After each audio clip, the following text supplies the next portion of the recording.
Let's give it up for Desiree Vargas.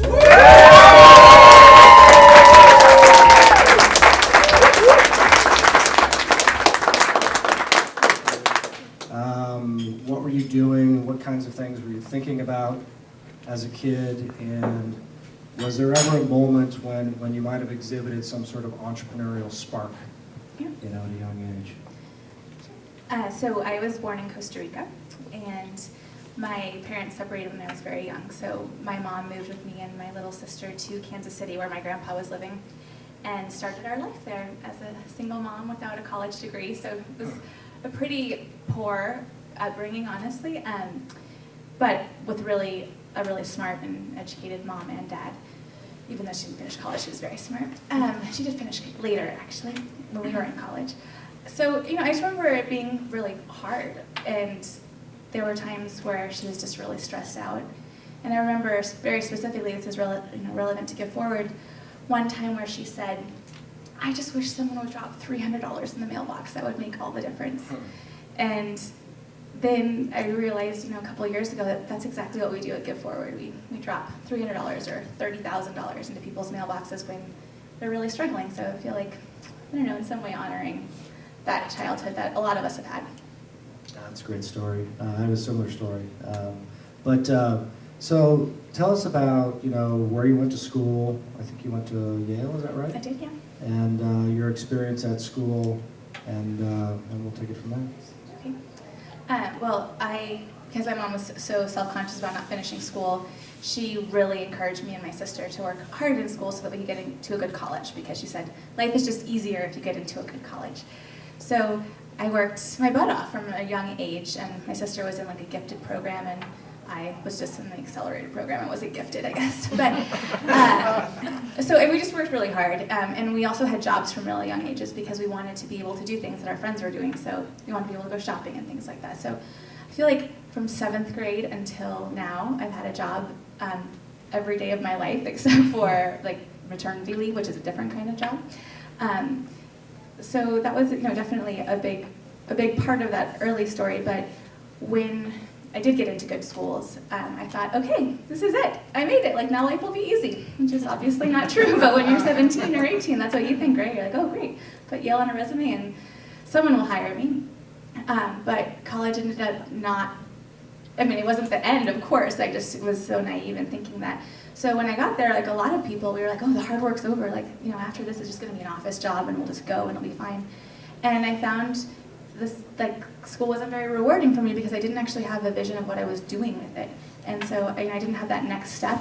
And so a lot of people, I think I wasted a couple of the years just being lost and having fun and waiting tables to pay for beer and stuff like that.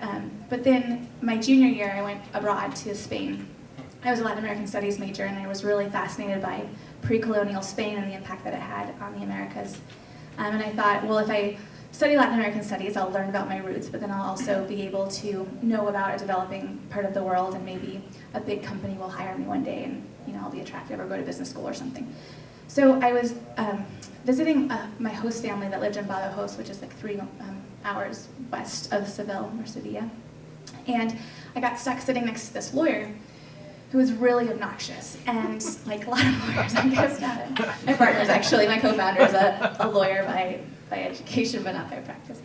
And he talked to me for 3 hours about how American companies are ruining the world and how they exploit people and they're ruining the environment. This was 2003. And I sat there and I realized I had no argument against him. I really couldn't think of a single company that was making a difference in a positive way. And I wasn't in business school, so I didn't know a lot of companies, didn't have a lot of case studies to pull from. But I decided to make my senior essay about corporate social responsibility in Latin America because I figured someone had to be doing something. So in doing that research, I learned mostly about the coffee industry in Costa Rica because I was interested in that and the role that Starbucks and other coffee companies have played. And I stumbled upon this book that was written by the founder of Seventh Generation, the cleaning supplies and home good stuff. And it was all about how entrepreneurs were changing the way that big companies and the world thinks about sourcing and their impact on the environment. And in 2004, CSR was just kind of becoming a buzzword. So it was a really novel concept, and I thought, okay, this is what I want to do. I want to live at this intersection of, corporate making money, but at the same time having a positive impact on the world. And then I realized, when I graduated from college, that I had zero experience and that no one was going to hire me for that dream job, and you have to go to business school or work at a nonprofit or do something to be able to get that kind of opportunity. So I waited tables with my Yale degree at a bar, and I got really lucky, and I met someone that I was waiting on at this table, and he happened to be from Spain, and I guessed where his accent was from, specifically it's Barcelona. That's not that hard, I guess, if you've been there before, but That's Barcelona. Barcelona, yeah. So, he asked me about my background and what I wanted to do, and he actually just worked in the conference center at my next job, but he worked at the Kauffman Foundation. And he was like, let me help you with your resume, get it together, and I'll put it in front of the right people. And he did. He put my resume on the desk of a woman named Judith Cohn, who was the vice president of entrepreneurship, and she was starting a program to bring entrepreneurship out of the business school and into the liberal arts and sciences at colleges and universities. And so she hired me to help navigate college campuses because they can be actually really confusing. So I was really just a glorified assistant for the first 6 months. But then I just fell in love with entrepreneurship. I fell in love with Ewing Kauffman and his vision, and the idea that as a founder of a business, you can, provide a service or a good, but you can also hire sometimes hundreds, if not thousands, of employees who then go on to send their kids through college and pay off homes and, contribute back to society. And that the social impact of entrepreneurship is so great that I can't say it doesn't matter what you do, but it, just that alone can be considered a legacy.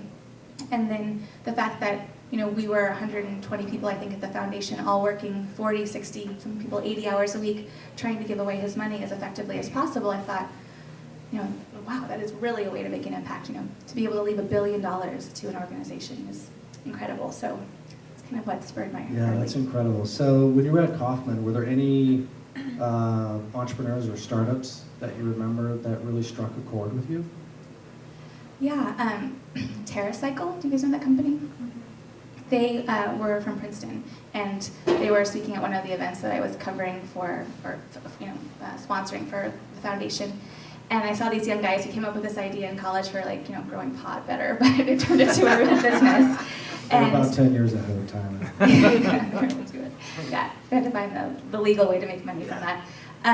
But I also saw a bunch of other young people, 19 and 20-year-olds, starting businesses, and some of them were starting nonprofits, and some of them were starting legitimate for-profit businesses. And I remember thinking, I never thought entrepreneurship was accessible for me as a young person. I thought it was for people who came from family money or people who had deep industry experience doing something. And so that was the first time I thought, well, maybe if I ever get a good idea, maybe I'll take that leap. That's awesome. So once out of Kauffman, or what sort of led you to leave Kauffman? And Partially Give Forward. So I was at Kauffman when I had the idea for Give Forward. Hurricane Katrina hit in 2005, right? 2006. Anyway, in that time frame. And we were all asked to do 100% participation in the Red Cross. And we were all sitting around saying, we know how much money goes for overhead and for admin, and as a small scale donor, we don't really have a say in where our $50 or $100 or $200 is going to go. And so I remember thinking, why can't people just give to people? But I don't know if you all remember, but a lot of people set up blogs with PayPal pages, and they were all fraud. And there was no way to verify if the person, they said they got $25,000 on their blog, but you don't know if they got $25 or $0 or if it was just all fake. So I remember thinking this is a real problem with philanthropy, but that wasn't a business to me, that was just that problem. And then about a year and a half later, I was sitting at a restaurant waiting for my friends to show up for my 25th birthday. If anyone's a Sex and the City fan, it was very much like Karen Bradshaw's 35th birthday. My friends were all rudely late. So I was a mojito and a half in, thinking about my life and what I wanted to do with it. And I thought, well, because I was deciding to move to Chicago for personal reasons, for a guy that's not my husband. But, thank God. And I hope you're watching. No, I'm just kidding. And so I was thinking, I want to have this sense of passion and purpose. I want to do good, but I also want to make money. I want it to be flexible so that I could start a family. And I was like, okay, what does that look like? And I looked at my friends some of them were in graduate school and miserable and didn't know what they wanted to be. Some of them were paralegaling or working for insurance companies, and I just thought, they have like 40 years of their life ahead of them with no passion in their work, and they're going to do this 40 to 50 hours a week. So I thought, well, what if there was some kind of adult internship program that helped transition people from one career path to another? And I'm so glad that basically exists now. You know, in a lot of cities where we have a strong startup community, there are groups. At the time, I realized really grad school is kind of solving that problem. But while I was thinking of this business idea, I thought, well, how would I fund this business? You know, I have $0, and I'm not going to come from money, but I know that people raise money from friends and family, and I know that from my Kaufman days. So I thought, well, maybe I'll raise money from my friends and family. You know, I went to school with a lot of rich people. Maybe they'll give me some money. But they live all over the country and all over the world. And that's really when the light bulb went off, and I realized that there was, or remembered that there was no way to raise money online if you weren't a registered nonprofit. So 2007, all there was like, you know, Susan G. Komen and Livestrong and American Cancer Society that could do it, but small nonprofits couldn't do it. Schools, churches, little league teams, none of them could raise money online, and I thought, I think this is the future. I think this is what they call like a gap in the market. You know, people are banking online, they're shopping online, they've got to fundraise online, and so that was the beginning of the idea. Where was, and I don't actually recall, so where was Kickstarter at that point in time? So that's like 2007-ish? Yeah, that was March 1st of 2007. Oh, I remember vividly. It was my birthday, so. But I consider it the best gift I ever got. Was there any sort of inspiration from what other folks were doing out there? And again, I don't remember where Kickstarter was at that point in time, but They didn't launch until like January of 2009. Oh, So really? they were, I think he was still, I mean, I know that Perry was thinking about Kickstarter for like 5 years before it launched, so he was thinking about it. so you beat him. He was collecting a $10 million check from Union Square, I think, about around that time. But so there was, I mean, I was inspired, but mostly just to launch, because Change.org launched right when I had this idea, and I called the founder and said I was doing an interview for Kaufman, but really I was kind of just doing research. Sorry. And I doubt you're watching, actually. We are live on TV right now. Okay, great. So he told me about what Change.org was trying to do, and they were going to have a fundraising component. It was all about social action and social change. And I thought, okay, well, he's first to market. First to market usually does pretty well. So, you know, maybe I'll just build my dream. And then I moved to Chicago, and I was seated next to Andrew Mason, who was launching The Point. And he had was about to close $5 million and had already closed one. And so it was $6 million, and you know, second to market, The Point was going to have fundraising also. I thought, I'm just doomed. I'm never going to build this. I'll just say I had this idea once. But then by November of that year, The Point was not really doing much with crowdfunding, and neither was Change.org. And I just thought, why not me? Why not? So. What do you, I mean, so you have this concept, you have this, you know, light bulb goes on and all of that. Amazing coincidences, by the way, to sit next to Andrew Mason and chat about this. I mean, that's incredible. Yeah. But so how did you start to build it? Like, what did you do at that point? Well, so I still had no money, so there's that part. So, I mean, it sounds really hokey, but in November of 2007, I woke up to a voice in my head telling me to get started, and so I'd been thinking about it for 8 months, and I was like getting out of the shower thinking about it, and I was just consuming all of my thoughts. I kept seeing new opportunities for Give Forward, and I'd already named it in my head, but I hadn't actually bought the URL. I didn't even look to see if it was available. I was so naive. But so that morning, I get on to look and see if Give Forward is available, and by some miracle, giveforward.org became available the month before. Someone had let the name lapse, and so I bought it for $42, which is amazing. And I thought, okay, this is a sign. Like, well, I'm sorry, I kind of believe in signs. And so then I wrote this little 3-page business plan, and I knew that there were clinics at law schools, especially, that would help you get through registering your business, and so I wrote to Northwestern's law school, and I said, I don't go there, but I have this idea. Will you tell me what you think? And the director of the program said, I think it's a great idea. I'm going to let you cut the line. When you come back to the U.S., because I was in Costa Rica at the time, we'll help you get started. And so I went back early. I went and told my parents or my mom what I was going to do, and I told my grandpa, and I just had this kind of soul-searching trip when I was driving back from New Orleans to Kansas City, about whether to leave the ex-boyfriend and start this business or just start the business. But on the way, I stopped and saw my grandpa, and by the time I arrived, in Kansas City, he told me to check my mailbox, and like the next day a check arrived for $5,000, which isn't enough to start a company, but it's enough to feel like you have a vote of confidence and a couple of months to just try. So I took that, and I got a waitressing job again, and I looked for firms in Chicago that would help me build it. And then I was at a Super Bowl party, and I was telling everyone what I knew about this business that I was trying to start, because that's what you're supposed to do. You're not supposed to hold your ideas in, you're supposed to tell people so they can help you. And a friend said, I have a friend who wants to start a marathon fundraising site, but he's afraid to do it because there's so much competition, but maybe you two should talk. And we talked about 2 weeks later, and we talked for 3 hours, and just got my vision for Give Forward.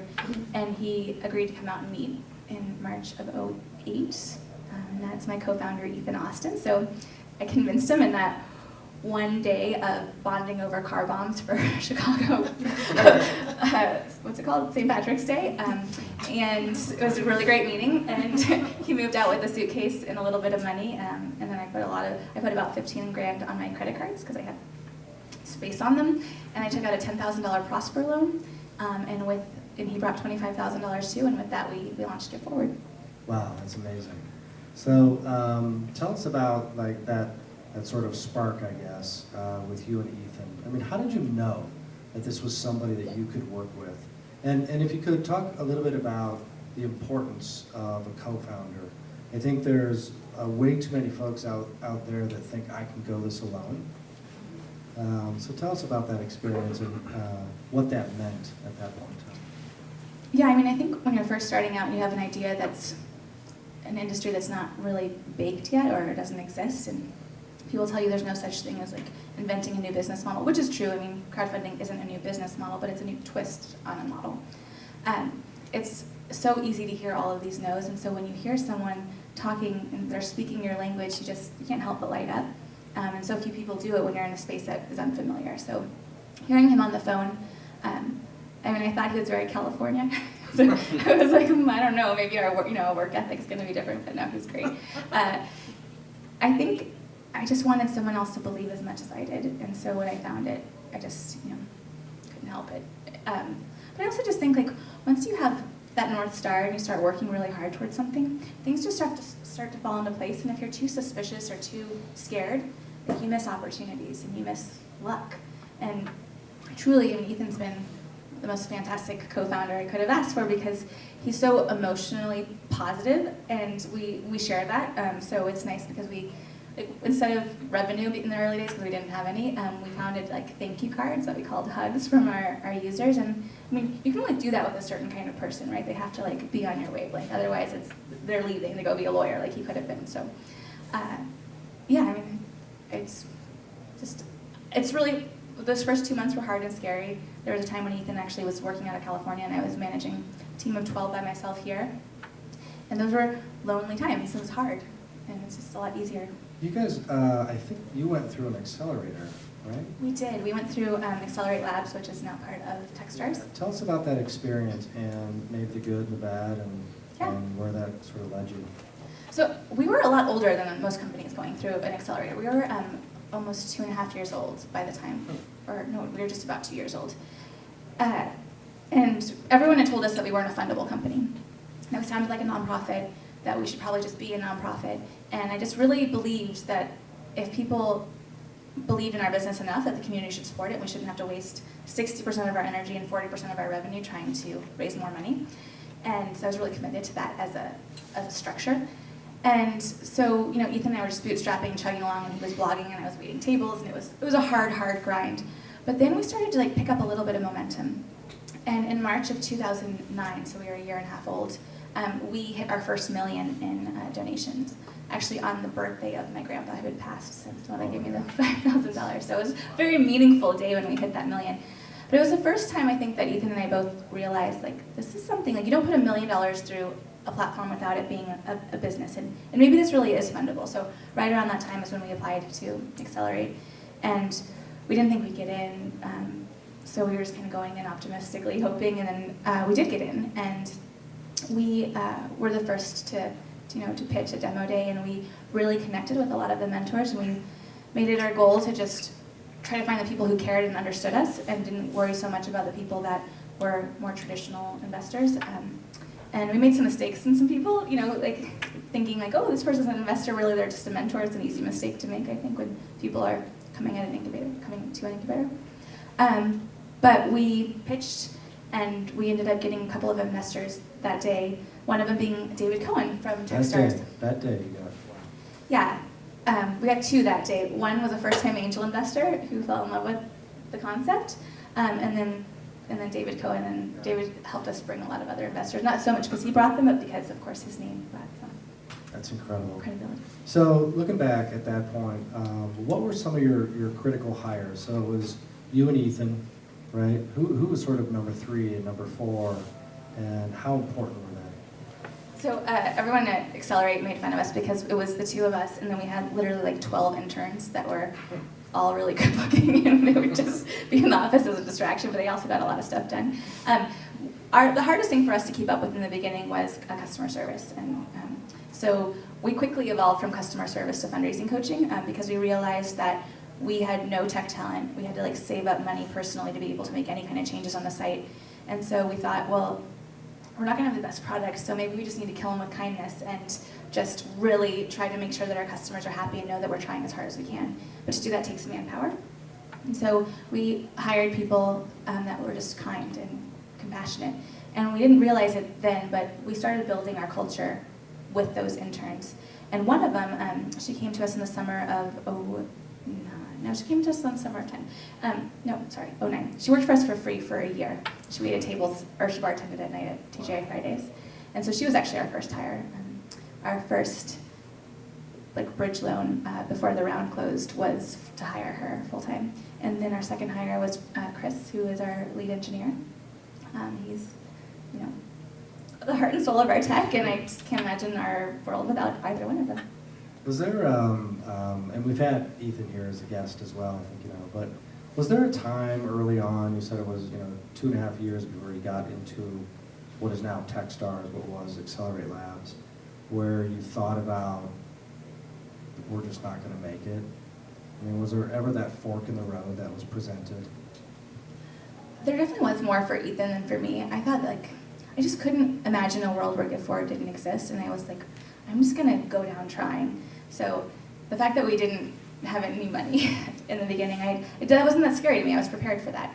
But a year in, so August of 2009, we'd helped people raise $185,000 on the site, which at the time, since we only took 3%, transaction volume was only $6,000 total in revenue.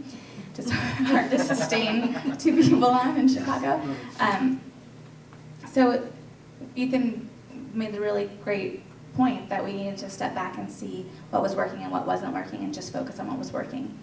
And that's when we decided to pivot to medical. So at first we were focused on helping people raise money for anything. In fact, we were mostly focused on small and medium-sized nonprofits. And then we had our first really big fundraiser, actually one of the biggest crowdfunding, personal crowdfunding fundraisers ever at that point. It was for $30,000 for 2 sisters who lived in Chicago. They raised that in 30 days, mostly using their status bars on Facebook back in the day before there was a newsfeed. And so we started to get more fundraisers that were medical because we were in the USA Today and we were in the Chicago Tribune. And so we decided, okay, medical, it's where our heart is, it's where the most generosity is happening, it's where we always knew that would be a big category for us, and so we pivoted then, and that's made all the difference. Yeah, that's awesome. So tell us about the folks that helped you early on. So I was chatting with somebody earlier today that kind of what separates Chicago from West Coast, East Coast.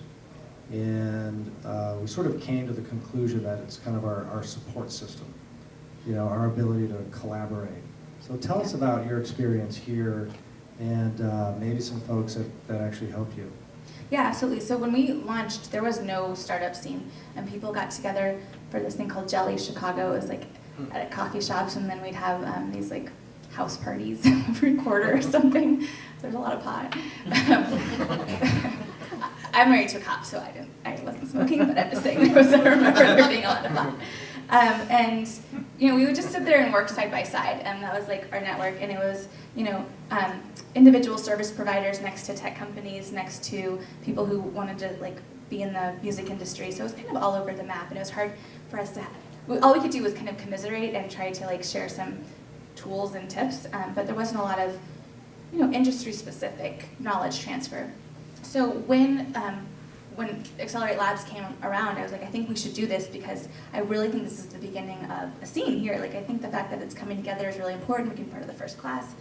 And so when we got in, we kind of knew how special that moment was for Chicago. And since then, and because we were one of the first startups to kind of, be elevated in the public eye for Chicago, we have just had the benefit of getting to know a lot of really amazing investors. And what I think is so important is that it didn't stop with that class. Like, they've gotten involved so much in 1871, and they're just so much more accessible here. That said, they're not as visionary when it comes to investment. So we still had to go to the coasts for our seed and Series A. Yeah. So, I think that says something, and it's hard. It makes it hard, honestly, when your lead investors are on the coasts, and because they don't come for meetings as often, and you end up doing a lot of, Skype meetings, and they just don't get as connected. So, I would say that that's one area that I think there are people working on improving it, but that seed stage funding from people who really know what it's like to be in the trenches is kind of limited still. Yeah, I would agree. There's kind of this gap in the $1 to $5 million range, I would think, in Chicago. Even in the 250 to 5 million. Yeah. But so, where are you guys headed? Where is Give Forward headed? I don't know. You guys probably saw my emails going out, and maybe you checked the site. You guys are over 160 million raised at this point. I mean, is it just keep growing and going, or are there other directions or thoughts? When is this airing? Is it live? No, it's not. Okay. Well, we're launching a new product soon, so I don't want to talk about it here. So it doesn't always keep going up and to the right, unfortunately. No business does it all the time. Last year, though, you doubled, though, didn't you? Yeah, so, we have continued to grow, but the growth has been less aggressive. It's harder, right? The bigger you get, the harder to see those kind of double-digit quarterly growth numbers. But also our space has changed a lot. So, Kickstarter came out and they helped define the space for all of us. They said, hey world, look at this new thing called crowdfunding. And then, Indiegogo was right there, and we and GoFundMe and UCaring were, kind of tied for third for a long time. But GoFundMe's just killing it right now. They've accelerated. They're in every category in like 18 countries.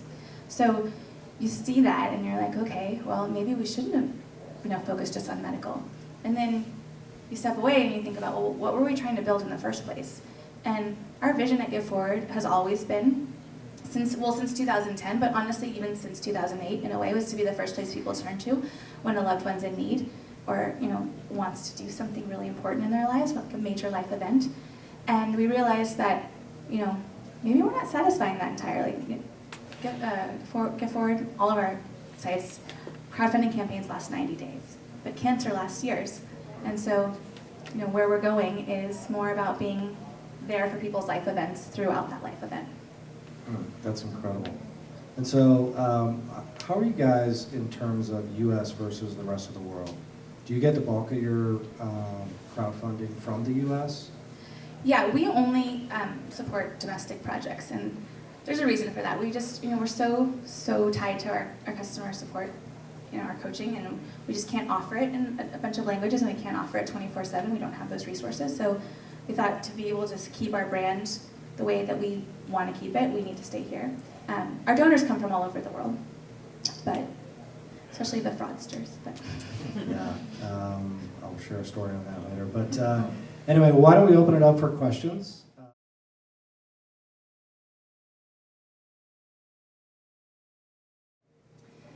So, I definitely have days where I'm like, oh, what would the future be, if Give Forward didn't exist? But the truth is that deep down, I feel like part of the reason I'm here was to start Give Forward and be part of this movement, and maybe that's, too deterministic, but I don't know, I just I still love to go to work every Monday. I love being at work. I love my children, of course, and I love to go home to them, but I think because we are in this new phase of our business that I'm really feeling inspired right now. But I would be lying if I didn't say that I have other ideas. So, if we have a big exit, when we have a big exit, maybe I will start something else. but I won't do it. I won't do it waiting tables at the same time for sure.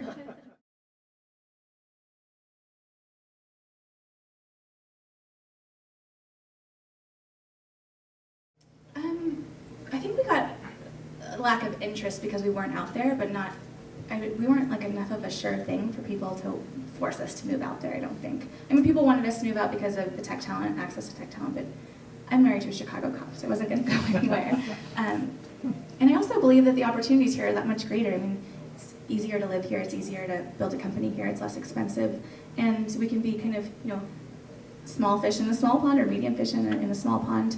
And yeah, I just never wanted to go. And I'm from the Midwest. I like the people. I like compassion. I think this is. I don't know. I also believe in putting in roots down somewhere and like being proud of the city that you're from and where you're born. So, I mean, company's born, not clearly. Not, I wasn't born here. Yeah, and you magically convinced Ethan, who is from the West Coast, From Southern California. Yeah. How did you do that? Well, I brought him here for St. Patrick's Day. Oh, that's right. Lots of green beer. Car bombs, yeah. No, I mean, I think he thought that maybe we would launch and then have to go to the coast to go raise money and to grow. And then when the startup scene started building here in Chicago, we realized we really can, you know, put roots here. But he did go home. He spent actually more San Francisco, but for family reasons, he went home for a while, and then he came back. So there's something about Chicago. He also met his wife here, so.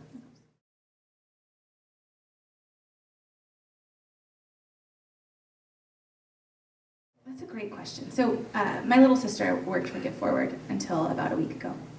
I'm announcing that publicly, but she has her own business and on the side, and she has been struggling with finding that tech co-founder for a long time, and then she just kind of decided she doesn't need one and she's going to go kind of the same route that I went. But it's not easy, right? It's like finding a spouse. So you have to date a lot, I think, and you also have to understand that they might not stick with you for that long. And so I think one of the mistakes people have is that they're like, they're available, I'm available, we both kind of like this thing, I like it more, he likes it more, she likes it more, and then you get into this, like, we each own a third dynamic before the company's ever even launched, and I don't know, I'm answering your question negatively, I don't know how to find a co-founder. I think coming to events like this and being able to talk about your ideas, it's really important. I think you just have to talk passionately about what you're trying to do, and that people are drawn to that, but, you know, that's not very specific, so. My mind was at a Super Bowl party, so go to Super Bowl parties. I do. But Okay. Followed by St. Patrick's Day. Just as a follow-up, I mean, would Brine be a place to find a co-founder if I was looking for one, which I am? Absolutely. Absolutely. Well, we're also going to be, you know, casting this. What is your business? I have a new product in the insurance space. I was in the insurance business for about 40 years, and then I retired about 15 years ago. And now I'm going back to work. Okay, congratulations. Well, you know,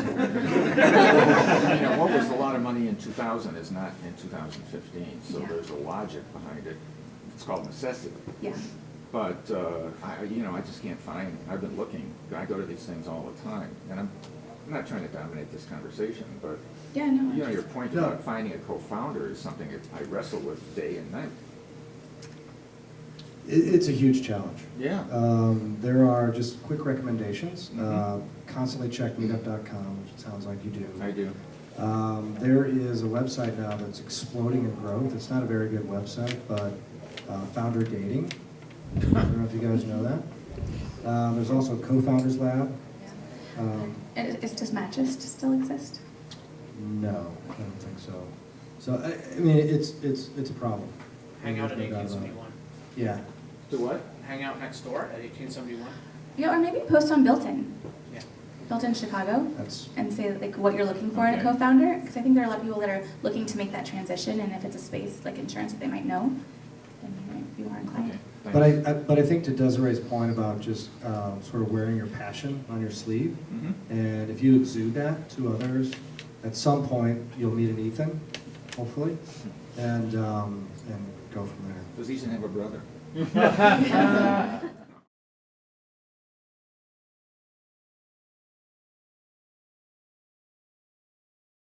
So we did something that I think is so crucial, and I actually give every startup this advice, like even before you bring on investors, do these 3 things.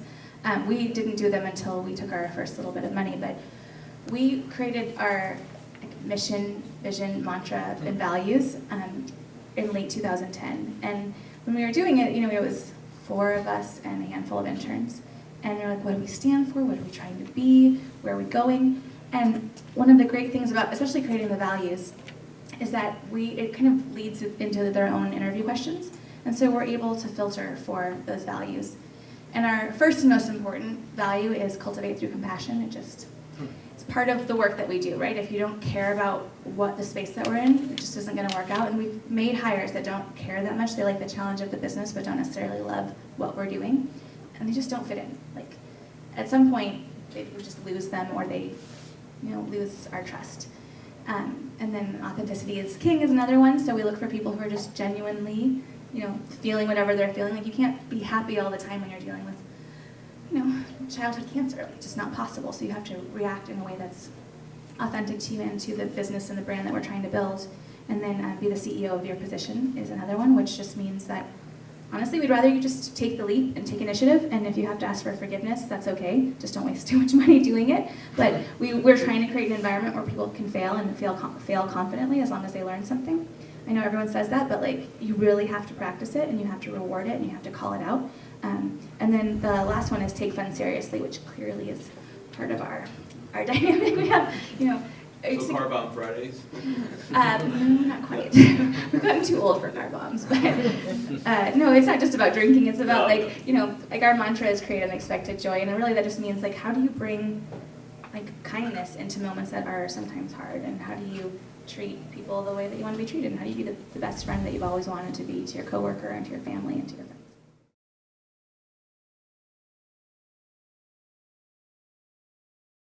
So one of our worst days ever was after we'd taken some money, and we were a year into that money, so we'd been spending kind of aggressively. And we just had our biggest month ever in August, and it was the Tuesday after Labor Day. I was walking to the office, and I got this phone call that our payment processor was shutting us down. And it was because they didn't like our business model, even though we'd been working with them for almost 3 years. They just never taken a close look at it, even though they made us resubmit it every year. And what, I had a 15-minute walk still to work, and I had that time to panic because we have all these customers, and now we have these investors, and we can't be shut down. They were going to shut us down in 2 hours, and I convinced them to give us 2 weeks, which was, thank God. But I got on the phone, and I called several investors, including Matt McCall from the Pritzker Group. And I was like, I know we're going to get through this, but I need your help. Anyone that knows anyone in the payment processing space, please help. And so he got his friends on the phone, and we started the underwriting process that afternoon and got through in I want to say 4 days, which normally is a 3-week process. And so the lesson learned is that investors aren't just about giving you money, it's about relationship building. And if Matt didn't care about us as people and us as a company, there's no way he would have made those phone calls. The Pritzker Group had only invested $25,000 in us. We were their smallest investment ever. He didn't have to give us any of this time. But because we built strong relationships with our investors, because we've kept them abreast of what was going on, every month we actually sent these kind of happy, sometimes challenging newsletters, and we did that up until our Series A.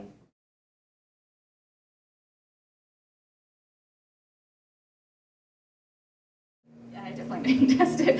I saw a change jar for a baby at a convenience store, and they were trying to raise $325,000 a quarter at a time, and I was like, I don't think I need to test this. This just needs to exist. If they had friends and family all over the world, giving money, I bet they'd raise way, way more money. But at the same time, Ethan, so we've done this thing called Colby A Index. Does anyone know what that is? It's really awesome. You should do it, just to figure out who you are, in terms of how you innately problem solve. But I am a quick start, which means I just like to jump, but I need just a little bit of information to do it. And Ethan is more of a fact finder, so he needs more information. So he asked me for a feasibility study before he would give any money, and I was like, I don't know what that is. And he's like, well, how are we going to make enough money off of a 1% fee? And I'm like, I don't know, it'll just work out. And then, we launched with a 3% fee. So I didn't. I wouldn't necessarily recommend it, but I think you can, analysis paralysis is real, and I think you can spend so much time looking at what the industry is that you lose the opportunity to catch a wave. And so you kind of have to look where, for another metaphor, like look where the ball is going or where the puck is going, because like that's where the opportunity is, right? It's not what's happening right now, but it's what's going to happen. So look at trends in like tangential spaces. I mean, Ethan and I knew what was happening with social media when we launched Give Forward. We were both early users of Facebook, and we saw how connected our friends were, and we were like, I'm not going to say that we knew the impact that it would have totally on crowdfunding, but we knew that it was a vehicle for getting our stories out there. And that was part of that wave.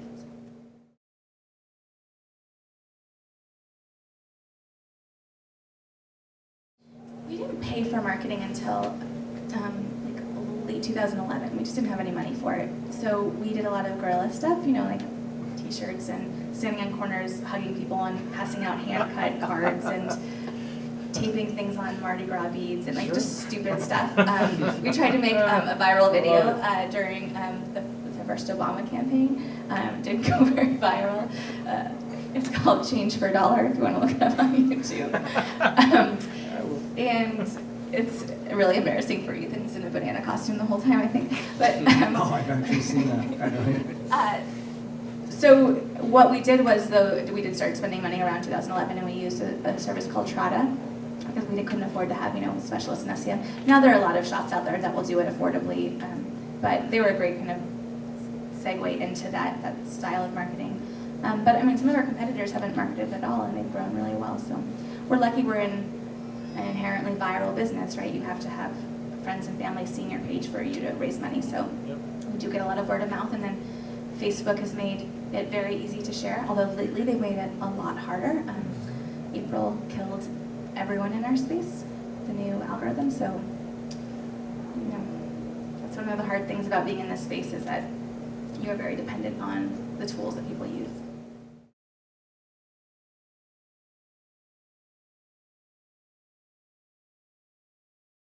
Yeah, I mean, when we made the decision in 2009, I was terrified that we were going to leave behind a lot of other bigger opportunities, and I thought we were going to pigeonhole ourselves as being medical.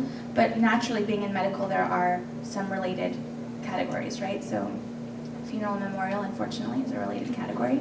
And then, once we got into that space, we realized people were starting to use us in our other category for a lot of things, because they weren't sure if it really counted as medical. Like, if you have cancer and your house burns down, can you use Give Forward? Were questions that we were getting. So we started to open up that category, and then we started to see things, like premature baby born is medical, of course, but really they were raising money to help pay for daycare for the kids that weren't there. And so we just realized that we are about life events, and those can be good, and those can be sad, and they can be scary. But that's basically anytime someone's wondering what can I do to help, that's where we want Give Forward to be. Awesome. All right, cool. Let's give it up for Desiree.